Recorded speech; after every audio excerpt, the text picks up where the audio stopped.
ഉപ്പുമുളക് ഉപ്പ് ഉപ്പ് ഉപ്പ് വെളിച്ചെണ്ണ നോക്കി വെളിച്ചെണ്ണ ഒഴിച്ചിരിക്കുന്നു പറയാം.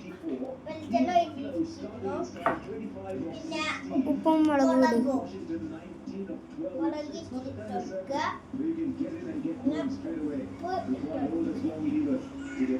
പിന്നെ മിക്സ് ചെയ്യും.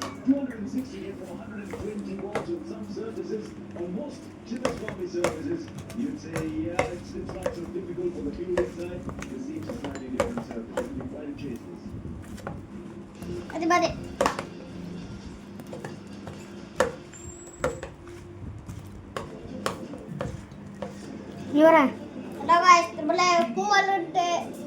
മിക്സ് ചെയ്ത് കഴിഞ്ഞിരിക്കുന്നു. ടേസ്റ്റ് ചെയ്യും. കടി കടിച്ച് കയറാം. സൂപ്പർ.